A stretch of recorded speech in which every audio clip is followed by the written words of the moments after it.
ഇക്കൊല്ലം എന്തായാലും ബാഗൊന്നും വാങ്ങണ്ടെന്നായിരുന്നു ഞങ്ങൾ വിചാരിച്ചിരുന്നത്. പക്ഷേ ഇതേ മാമിയും മോനും കൂടെ അടിപൊളി ഒരു ബാഗ് നോക്കി അങ്ങ് ഓർഡർ ചെയ്തായിരുന്നു. എന്നിട്ട് ഇതേ എക്സ്പ്രഷൻ ഇടുന്നത് കണ്ടു.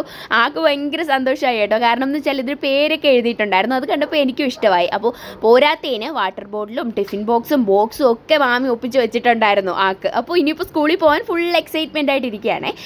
അപ്പോൾ സ്കൂൾ തുറക്കുന്നതിൻ്റെ തലേന്ന് ഞാൻ ആ പഴയ ബാഗൊക്കെ എടുത്തൊന്ന് കഴുകി വെച്ചു. തലേന്ന് ഷൂസും എല്ലാം റെഡിയാക്കി വെച്ചു. ഇത്തവണ ഞാൻ ഭയങ്കര ലേറ്റാണ് കേട്ടോ. ഇപ്പോൾ 4-ാം തീയതിയാണ് അവന് സ്കൂൾ ഓപ്പൺ ചെയ്യുന്നത്. ഞാൻ 3-ാം തീയതിയാണ് ഇതെല്ലാം ചെയ്യുന്നത്. എനിക്ക് സത്യം പറഞ്ഞാൽ സമയം കിട്ടിയില്ല. അതുപോലെ തന്നെ കുറച്ച് ദിവസമായിട്ടുള്ള പരിപാടിയാണ്. അവനെ രാവിലെ ഒന്ന് എണീപ്പിച്ചൊന്ന് ശീലിപ്പിക്കും. അതുപോലെ തന്നെ പഠിച്ച കാര്യങ്ങളൊക്കെ ഒന്ന് ഓർമ്മിപ്പിച്ചൊക്കെ എടുക്കുക എന്നുള്ളത്. ബുക്കൊക്കെ ബൈൻഡ് ചെയ്യാനുള്ളതുകൊണ്ട് ഞാൻ നേരത്തെ തന്നെ ഓഫീസിൽ നിന്ന് വന്നപ്പോൾ തന്നെ ദേ അണഞ്ഞു കിടന്നു. അങ്ങനെ അവനെയും കെട്ടിപ്പിടിച്ച് കുറച്ച് നേരം കിടന്നിട്ട് തലമുടിയൊക്കെ കോതി കെട്ടി വെക്കാൻ പോവുകയാണ്. ഇനി ബണ്ണ് തപ്പി കുറച്ച് നേരം ഇങ്ങനെ തപ്പി നടക്കും. അപ്പോൾ അതിന് മുന്നേ ആയിട്ട് ചായയും പരിപ്പോടിയും ഉണ്ടായിരുന്നു. അതും കുടിച്ചിട്ട് ഞാൻ കലാപരിപാടി അങ്ങ് സ്റ്റാർട്ട് ചെയ്തു.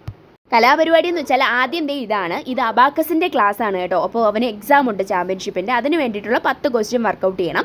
ഇനിയാണ് അടുത്ത പരിപാടി. ഈ ബുക്കെല്ലാം ഇപ്പോഴാണ് ഞാൻ സത്യം പറഞ്ഞാൽ തുറന്നു നോക്കുന്നത്. എന്ന് വെച്ചാൽ ഓഫീസ്, അത് കഴിഞ്ഞ് വന്ന് ഈ വീഡിയോ എഡിറ്റിംഗ്.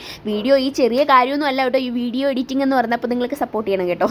എന്തായാലും അത് കഴിഞ്ഞിട്ട് അതിനിടയിൽ ഒരു സ്പൈഡർമാൻ പൊട്ടിച്ചുകൊണ്ട് വന്നു. അത് ശരിയാക്കി ആൻഡ് പേരൊക്കെ എഴുതി നെയിം സ്ലിപ്പൊക്കെ ഒട്ടിച്ച് സെറ്റാക്കി വെച്ച് ഈ പരിപാടി. അതായത് ഞാനൊക്കെ സ്കൂളിൽ പഠിക്കുന്ന സമയത്ത് എൻ്റെയും ഉണ്ണിച്ചേട്ടൻ്റെയും എല്ലാം കേട്ടോ സ്കൂളിങ്ങനെ ഓപ്പൺ ചെയ്യുമ്പോൾ അമ്മ ഇങ്ങനെ കാർബൺ പേപ്പറൊക്കെ മേടിച്ചുകൊണ്ട് വന്ന് എൻ്റെ ഉണ്ണിച്ചേട്ടൻ്റെയൊക്കെ ബുക്ക് പൊതിഞ്ഞ് നല്ല നീറ്റാക്കി വെച്ച് തരുമായിരുന്നേ. അപ്പോൾ അവന് എന്തായാലും എല്ലാ ബുക്സും പൊതിഞ്ഞ് ടീച്ചറിൻ്റെ കയ്യിൽ ഏൽപ്പിക്കണം കേട്ടോ. ഹോംവർക്കിൻ്റെ ബുക്ക് മാത്രമേ പിന്നെ അവർക്ക് കൊടുത്തു വിടത്തുള്ളൂ. അതിന് വേണ്ടി ഞാൻ എല്ലാം സെറ്റാക്കി ഷൂസൊക്കെ എടുത്ത് അടുക്കി വെച്ചു. ഇപ്പം തന്നെ 11 മണിയായി.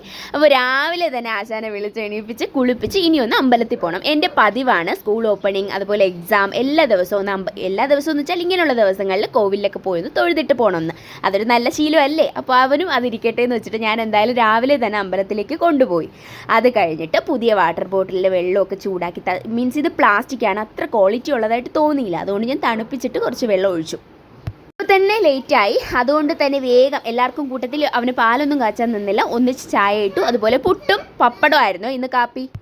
അതുപോലെ തന്നെ എൻ്റെ വേറൊരു ആഗ്രഹമാണ് അവൻ്റെ സ്കൂൾ ഓപ്പണിംഗ് ഡേയിൽ ഞാനും ചേട്ടനും തന്നെ ഒന്നിച്ച് അവനെ കൊണ്ടുപോകണം. അതുകൊണ്ട് തന്നെ ഞാനിന്ന് ലീവാണ്. സത്യം പറഞ്ഞാൽ അവൻ്റെ സ്കൂളൊക്കെ തുറക്കുന്നതിൻ്റെ തലേ ദിവസം എനിക്ക് ഭയങ്കര സന്തോഷമാണ്. അങ്ങനെ തുള്ളിച്ചാടി എൻ്റെ അമ്പാടിക്കണ്ണൻ സ്കൂളിലേക്ക് പോവുകയാണ്. അച്ഛനെ ടാറ്റയൊക്കെ കൊടുത്തിട്ട് ഞങ്ങൾ അങ്ങനെ കാര്യമൊക്കെ പറഞ്ഞ് അങ്ങനെ പോവുകയാണ്. ഈ വഴിയാണ് അവൻ്റെ സ്കൂൾ ബസ്സും പോകുന്നത് കേട്ടോ.